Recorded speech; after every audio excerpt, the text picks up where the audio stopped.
Okay, boys and girls, it's tree time. Myths dispel time. So I was watching a video earlier on these strange U or L-shaped trees, whatever you want to call them, and some people say, oh, it's a sign of Bigfoot growing the tree. Some people say it's Native American Indians. Or they're an unusual shape. They're really very simple. It's an act of nature that's created the tree, not typically people, I don't think. But I've watched a particular maple tree over the last 25 years follow this routine in terms of regrowth. So here's what happens. I don't believe for 1 minute the Native American Indians, with all the effort it took to live and survive, would walk around the woods growing trees in unusual shapes. They've got certainly more important and better things to do, I believe. And I don't think it's anything unusual in terms of, cryptid-wise occurring. Anyway, back to the point. Maple tree. Vertical root system, growing normally. Massive amounts of wind and rain hit it, it falls over. So what we have here is now we have the tree lying horizontal to the ground. The crown is in the ground, crushed, supporting the trunk. Most of the root system is torn up, leaving some roots in there. Now, bear in mind, this is still alive at this point, so the tree is actually still alive. So what occurs is now, if we go down to 3, the roots that were exposed die off. The roots that were in the ground actually continue to form new growth, only now further down. The trunk itself that's horizontal to the ground is still alive. The crown starts to die off here. And what happens is all of the saplings and branches, I should say all of the branches, because I can't say my words, all of the branches that were pointing to the sky are lying horizontal to the ground with the tree crown. But some of them, typically the lower ones down the trunk, now start to grow vertically.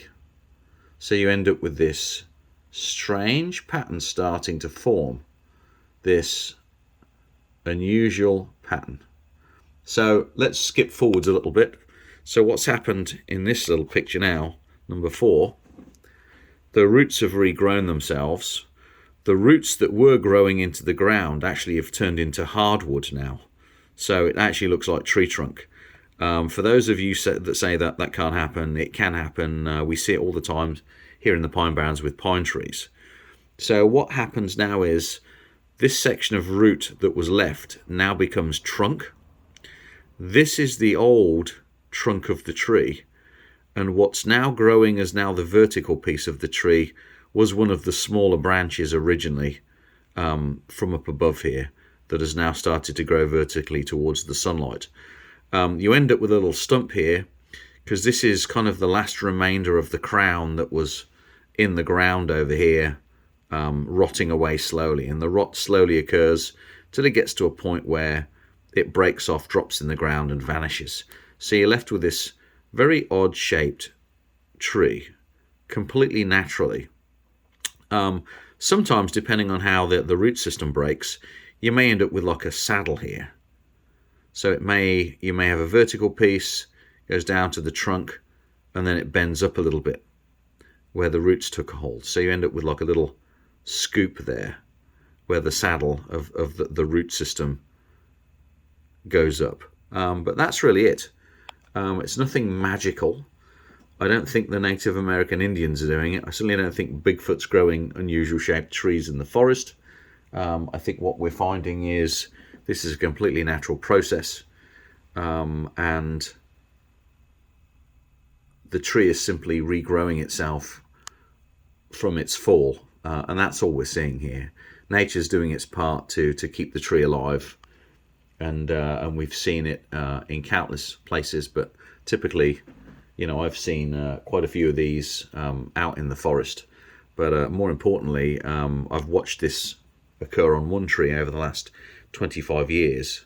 And the trunk is maybe about, I don't know, like 8 to 10 inches in diameter. So really, that's what you're seeing here. It's a slow process. Some trees will able to do this, some not. Swamp white oaks are very good at doing this. Maples are very good at doing this, and typically you see a lot of this in wetland areas and those areas that do get wet. All right, folks, hope this has dispelled some of the myth. Leave your comments below. Don't comment about my crappy drawing. I'll talk to you soon. Have a nice day.